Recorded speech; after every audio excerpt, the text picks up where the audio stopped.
Greetings and welcome, people. I'm back, baby. Yes, what he said. In fact, what he said twice, because I'm back again. I wasn't going to try and remake this vlog on this trip because I'm basically heading on boring dual carriageways and motorways, freeways to our American friends, and that would be absolutely nothing worth watching at all. But I thought I'd do a quick remake of the vlog that I thought I was making on the day that I took my beautiful babe finally out of my back garden and around to my nearest motorcycle shop to get its MOT, which it passed, obviously, otherwise I wouldn't be on it now, on my bike that is. But yes, I thought I was making a vlog, and when I got home and uploaded the video and audio, because you may recall that I record my audio from my Bluetooth headset onto a Bluetooth voice recording app on my phone, and I got about a minute and a half of my waffle, and then it suddenly cut to just what sounded like white noise, but it was obviously the Bluetooth app had stopped recording from my headset and was recording from the phone's own microphone, which was obviously just picking up wind noise and a bit of engine noise.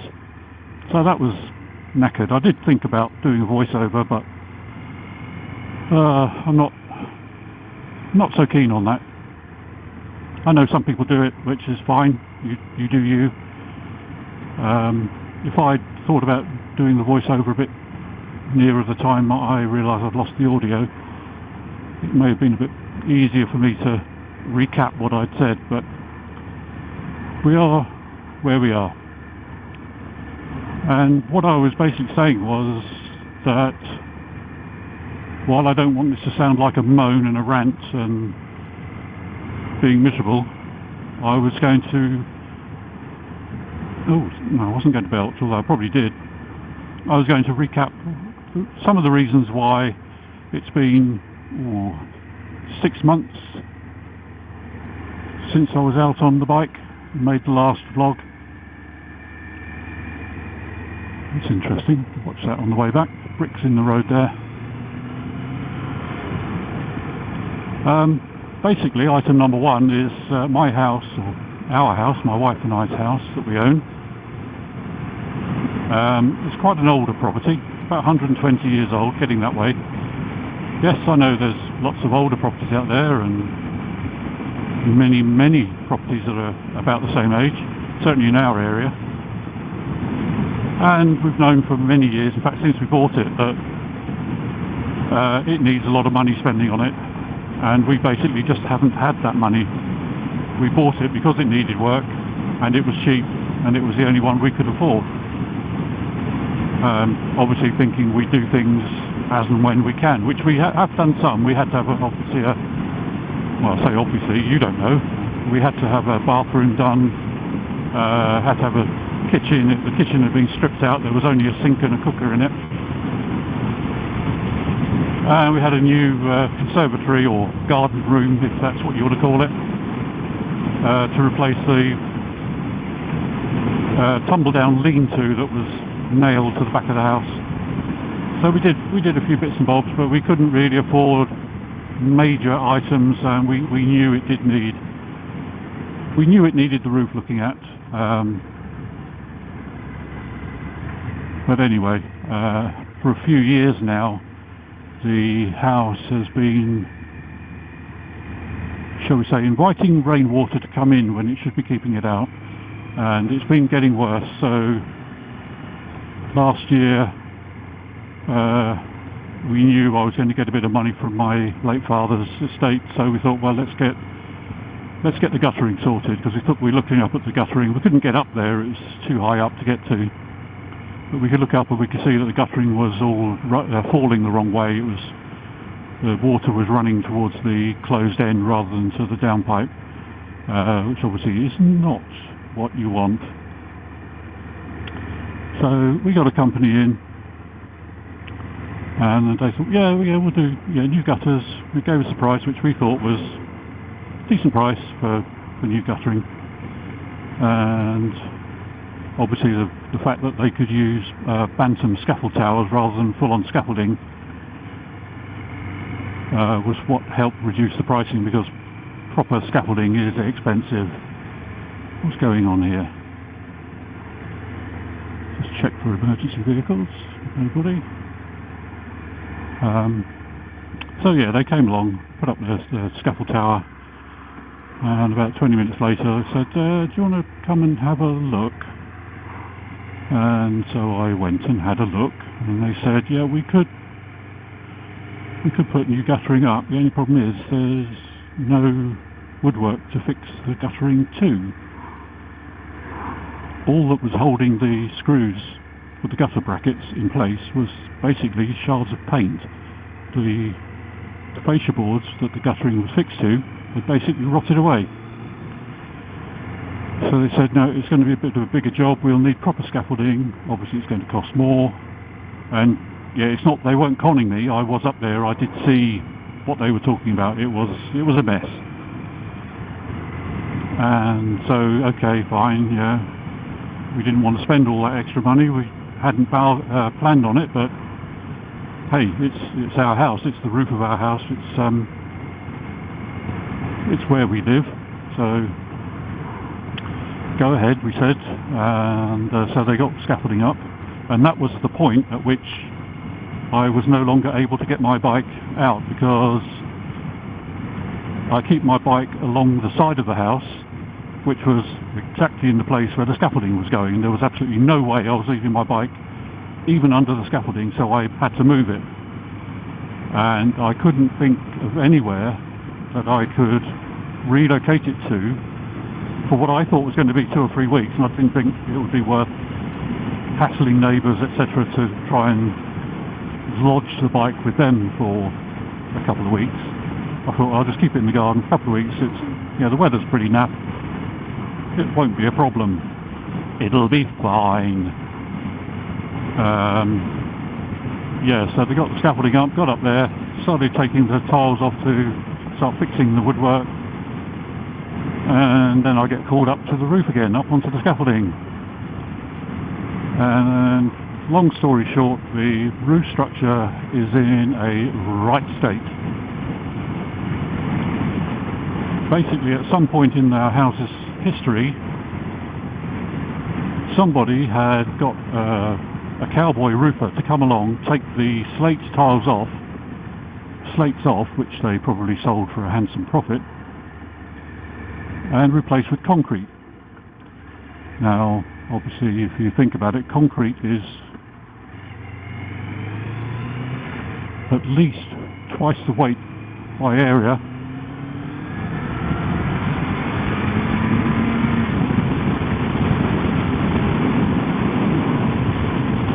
of slate. So they were putting extra loading on the roof, but they didn't put any reinforcement, they didn't beef up the structure to take that extra load. And of course, over time other things have happened. Rendering of brickwork and flashing has failed, and that's what's been slowly letting more and more water into the property. So those 2 or 3 weeks of scaffolding, keeping my bike in the back garden, turned into several months.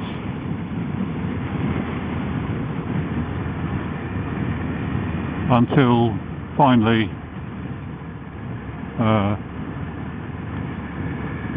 the work was completed and the scaffolding was removed a few weeks ago, and much relief, I could get the bike out again.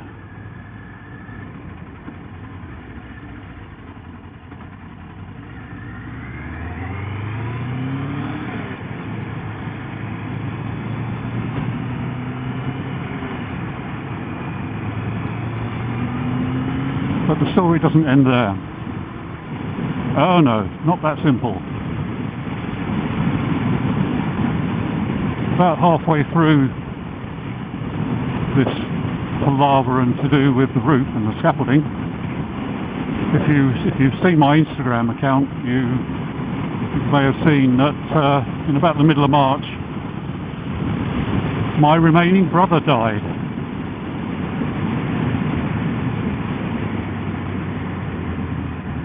Which, while not unexpected because he had been ill for some time, heart failure and diabetes,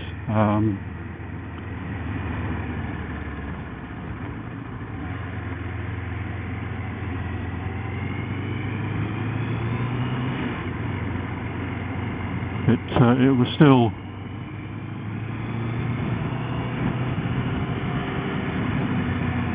an unwelcome event, obviously.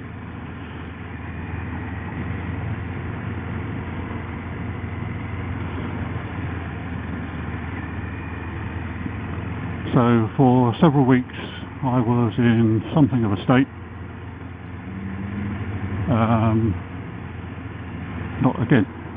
Not going into any detail, but we eventually got to his funeral.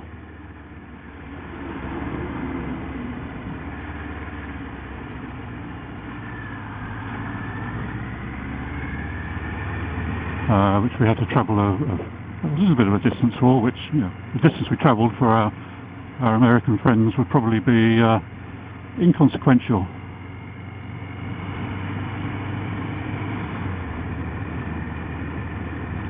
So we went to his funeral and got home insignia.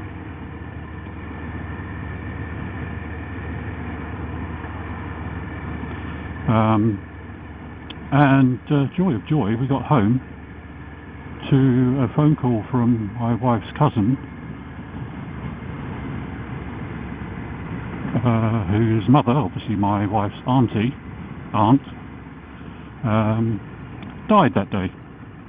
So the day we were holding my brother's funeral, my wife's auntie died.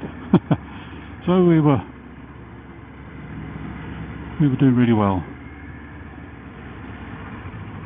And of course, at times like that, for me, I know I was there, you know, we had the family to support each other, but what would have been really nice for me would have been able to go out on the bike and just clear my head for an hour or so. But clearly I couldn't do that. And we've had other things like COVID restrictions, as everyone has. I know I could have gone out on the bike if I'd been able to get the bike out, but it was just another thing that added to the situation.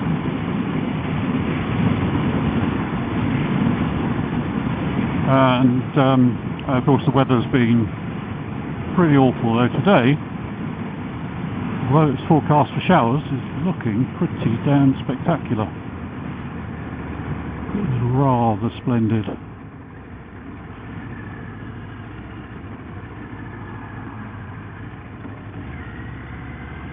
Go, go, go. Everybody stay in their lanes, thank you very much.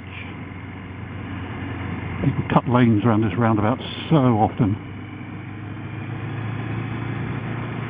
I don't use it anything like as much as I used to, but I still remember the times when I've had people trying to change lanes into me. Yes, it is alright to change lanes and straighten out a roundabout if you want to, but not while there's other traffic on it.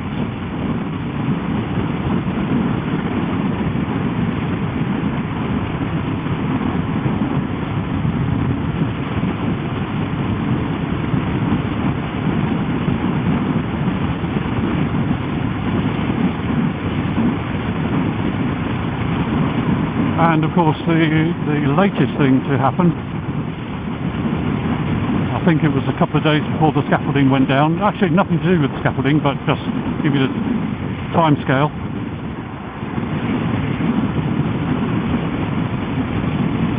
It was about 7:30 in the morning. My wife and I were just sitting up in bed, I was thinking about getting up and making a cup of tea, and I just thought, oh, I'll just have a look, see what things are like outside, check the weather. And we've got 2 cameras at the front of our house just to monitor the car, since the back window was smashed last year. Just keep an eye on it. And just as I looked on the camera, I saw a van come along the road, plough into the side of our next door neighbour's car and shunt it into the back of our car. So that was nice. And basically, because our car is a 15-year-old, what we over here would call a rep-mobile, sales rep special, it's low mileage. I'll state that it's 56,000 miles, which is very low mileage for a 15-year-old car. And the only damage it sustained was a significant dent in the tailgate and some heavy scuffing on the bumper. So I thought, well, not too bad. But of course, given the age and market value of that vehicle, even with its low mileage, my insurers have declared it a write-off. For our American friends, you would call it total, as in short for total write-off. Because they reckon the car is worth about £1,200 and it would cost £3,800 to effect repairs. Obviously that's with all new parts.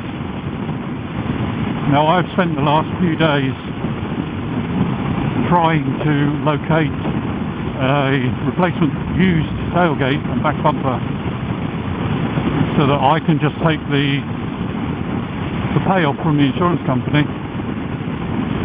keep the car and do the repairs myself. I know, I appreciate it would be really tricky to change a really heavy tailgate all by myself. Well, my son would help, and my daughter as well probably, and my wife. Will get everybody out there, they'll all help. Reluctantly, I suspect. But I have not been able to locate the tailgate for my car anywhere. Now, I didn't think it was that unique a car. It's an everyday car. It's nothing special. But it turns out it's a bit more special than I thought it was. So it looks like I'm going to have to just let the car go and get another one, which is why I'm on this trip now. I'm going to look at a car to replace it. And the car I'm going to replace it with is basically a newer version of the one I'm losing, because I like them.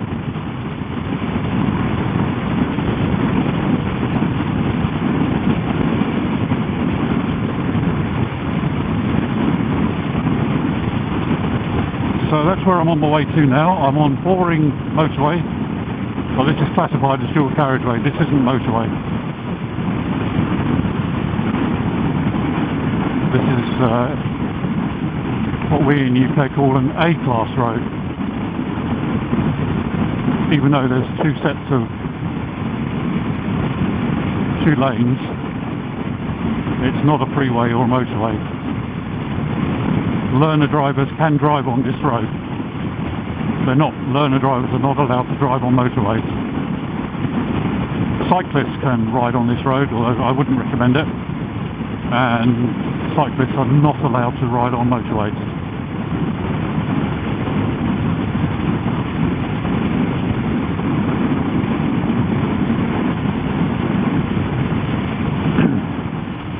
Excuse me. So I think I'm going to call it there, unless I think of anything else to add, in which case I'll pick it up again. And I'll basically edit it so that it seems like I said it before I said cheerio.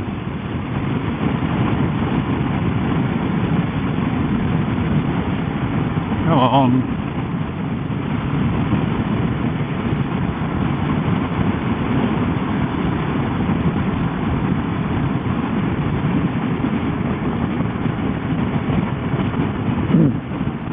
So I will, as I say, end the video here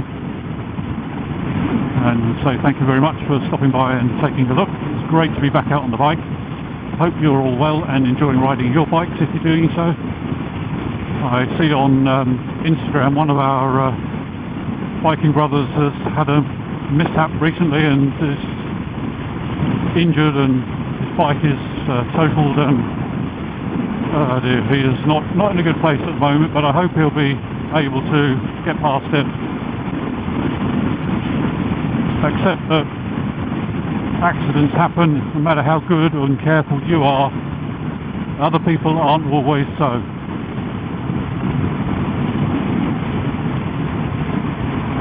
So I'll say again, thank you very much for stopping by, taking a look, and I'll speak to you again soon. Cheerio for now. Bye.